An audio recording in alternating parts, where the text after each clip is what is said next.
Hello student, शिक्षा academy के इस ऑनलाइन प्लेटफॉर्म में आप सभी का स्वागत है। दोस्तों, आज के वीडियो में हम लोग छत्तीसगढ़ बोर्ड क्लास 10 विज्ञान के दो बहुत ही महत्वपूर्ण अंकित प्रश्नों को हल करेंगे, जो आपके आने वाले बोर्ड एग्जाम 2025 के लिए सबसे ज्यादा महत्वपूर्ण है। पहला प्रश्न है। प्रश्न एक, मनुष्य के शरीर का सामान्य तापमान 98.6 फ़ारेनहाइट होता है। एफ का मतलब है फ्रेंड फ़ारेनहाइट। सेल्सियस में कितना होगा? यानी कि फ्रेंड्स हमें मनुष्य के शरीर का सामान्य तापमान जो कि फ़ारेनहाइट में कितना होता है 98.6 फ़ारेनहाइट, तो उसी को हमें बताना है कि सेल्सियस में कितना होगा, जो कि मोस्ट रिपीटेड क्वेश्चन है फ्रेंड। ये हर साल लगभग पूछा जा रहा है, हर साल, कभी फ़ारेनहाइट को सेल्सियस में बदलने के लिए या कभी सेल्सियस को फ़ारेनहाइट में, और एक और होता है क्या, केल्विन। तो ये क्वेश्चन लगभग आपके बोर्ड एग्जाम में हर साल पूछा जा रहा है। तो ये आपके इस साल के बोर्ड एग्जाम के लिए सबसे ज्यादा मोस्ट इंपोर्टेंट क्वेश्चन है फ्रेंड, और ये 17-19 में भी ऑलरेडी पूछा गया क्वेश्चन है। ठीक है, तो इसलिए तो ये और मोस्ट इंपोर्टेंट क्वेश्चन है। और उसी प्रकार दूसरा प्रश्न है, प्रश्न 2, 10 सेंटीमीटर फोकस वाले गोली अवतल दर्पण के ध्रुव से 15 सेंटीमीटर दूरी पर वस्तु स्थित है।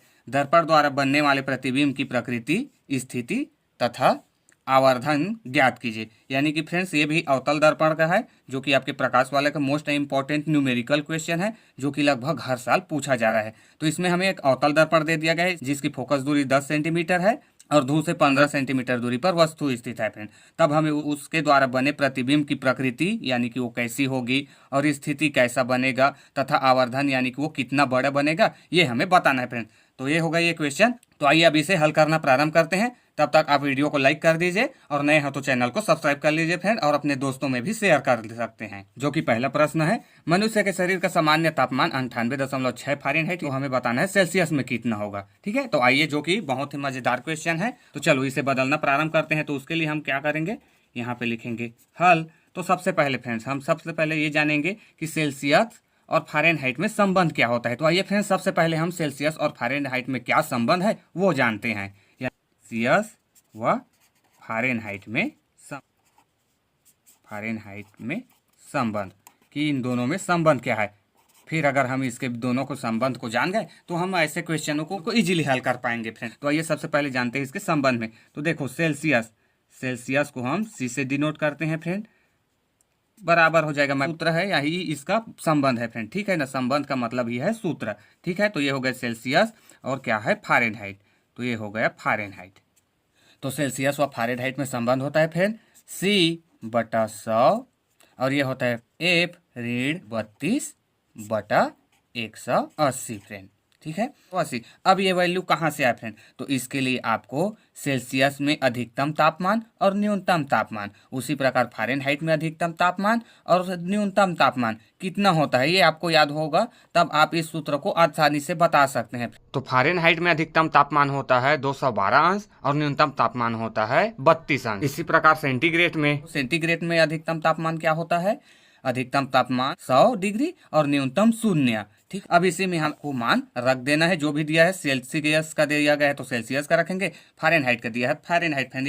तो हमें क्या दिया गया है, फ़ारेनहाइट में दिया गया है, इस फ़ारेनहाइट को हमें सेल्सियस में बनाना है, यानी कि इस एफ के जगह हम डायरेक्टली यहाँ पे मान रख देंगे फ्रेंड। तो देखो यहाँ से क्या हो जाएगा, चलो यहाँ से इसे क्या करते हैं, काट देते हैं फ्रेंड। करता है तो 1 0 यहाँ से कट गया, और ये क्या हो जाएगा, 2 पंचे 10, और ये हो जाएगा 2 निया 18 फ्रेंड। तो यहाँ से हमारे पास क्या बचा है, यहाँ पे बचा 5 C/5 बराबर, ये क्या बचा है, F/32 में क्या है, 9 फ्रेंड। तो इसे हमने थोड़ा सा हल कर लिया, तो हमें क्या मिला, देखो C/5 बराबर F/32/9। अब आइए इसी में हम एफ का मान रख देते हैं, जो कि हमें एफ का मान कितना दिया है, यानी फ़ारेनहाइट 98.6, तो हम यहाँ पे रख देंगे।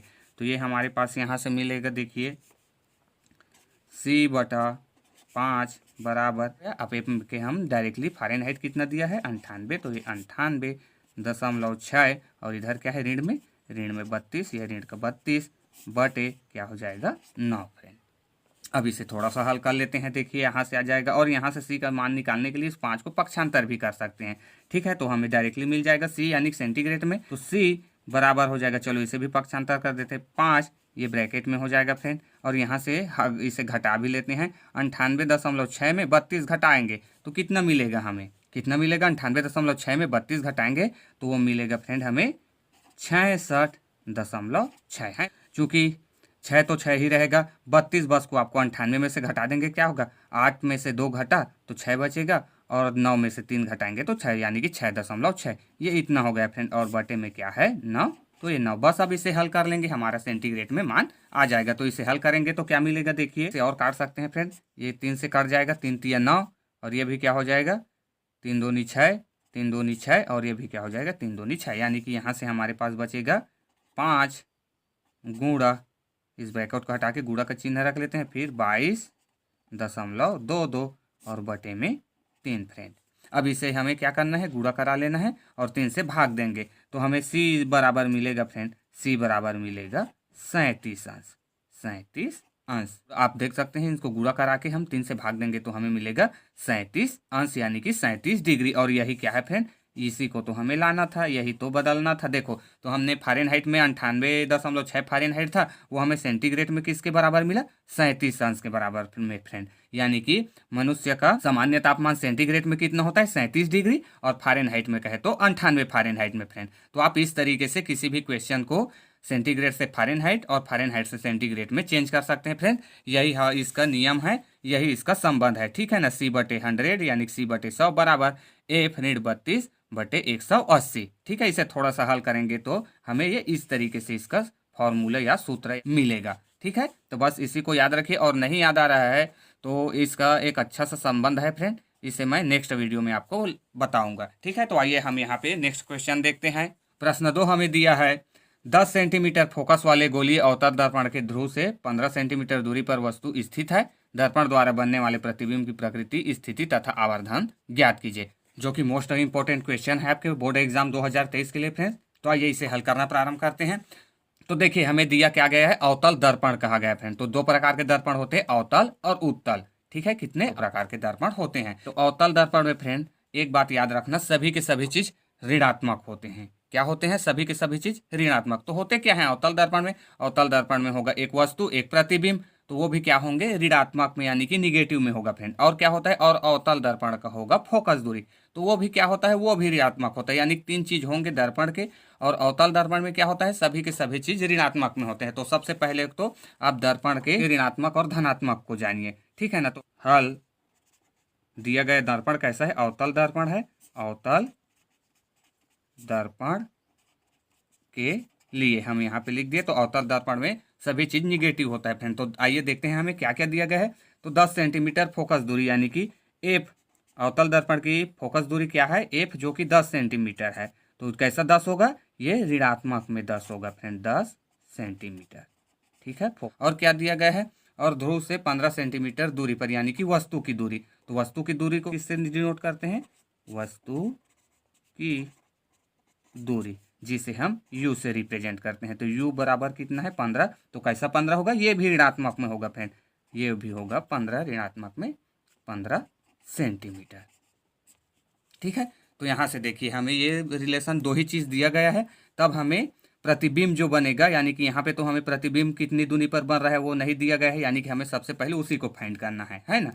फिर उसके बाद हमें उसी प्रतिबिंब की प्रकृति, स्थिति तथा आवर्धन ज्ञात करना है फिर। तो आइए अब ज्ञात करना प्रारंभ करते हैं। तो हमें एफ और यू दे दिया गया है, तो एफ यू और भी में क्या संबंध होता है, तो हम जानते हैं, यानी कि दर्पण सूत्र से 1/f बराबर होता है 1/v धन 1/u के। ये क्या होता है, दर्पण का सूत्र 1/f बराबर 1/v प्लस 1/u फ्रेंड। इसमें हम मान रख देते हैं, यहाँ से हमें v यानी कि प्रतिबिंब की दूरी मिल जाएगा, ठीक है। फिर हमें उसका स्थिति बताना है, तो आइए मान रख देते हैं। तो 1/f, f का मान हमें दिया है -10, तो ये हो जाएगा -10 बराबर 1/v नहीं दिया गया है, तो इसे रहने दो, इसी को तो हमें ज्ञात करना है।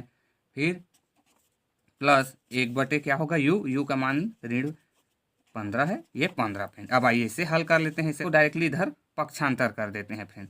तो क्या हो जाएगा, इधर से अगर इसे पक्षांतर करेंगे तो ये हो जाएगा फ्रेंड 1/-10, इस 1/-15 को इधर पक्षांतर करेंगे तो क्या हो जाएगा, ऋण क्या हो जाएगा, ये धन हो जाएगा फ्रेंड। 1/-15 था, ये 1/-15 हो जाएगा। ये इस तरीके से बराबर में क्या है 1/v, ये 1/v फ्रेंड।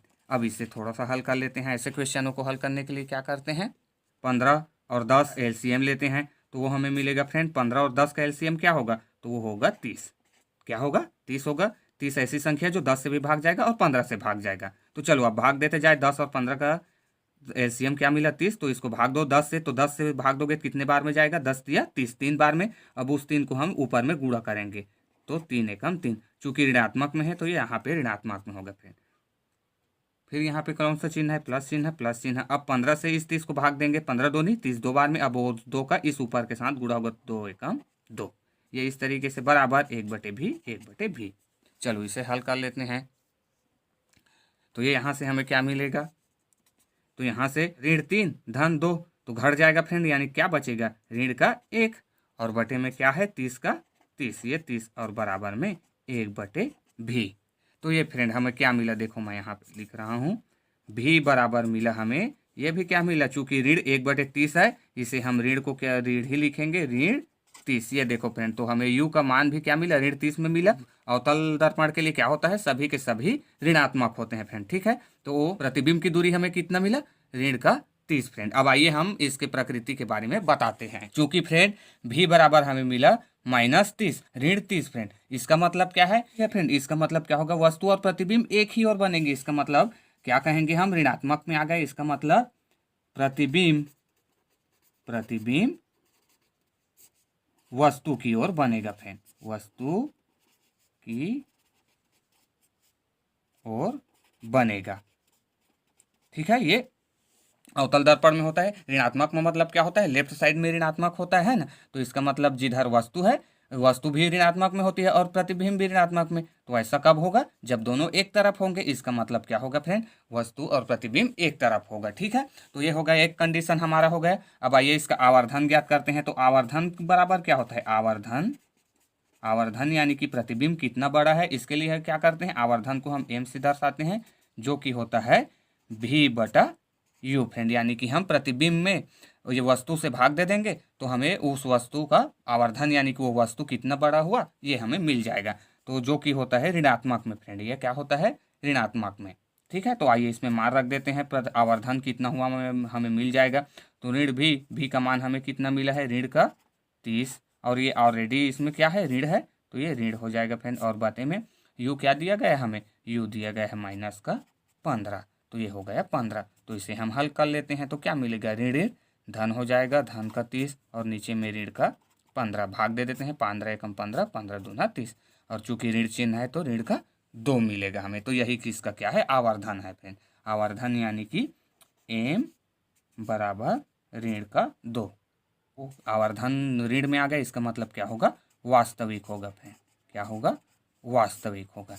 यही इसका सेकंड कंडीशन है फ्रेंड, यानी कि अर्थात इसका क्या हो जाएगा, हम लिख सकते हैं अर्थात प्रतिबिंब कैसा होगा, प्रतिबिंब वास्तविक होगा फ्रेंड, प्रतिबिंब वास्तविक होगा। ये ऋणात्मक इस बात का द्योतक है कि जो प्रतिबिंब होगा वो वास्तविक होगा।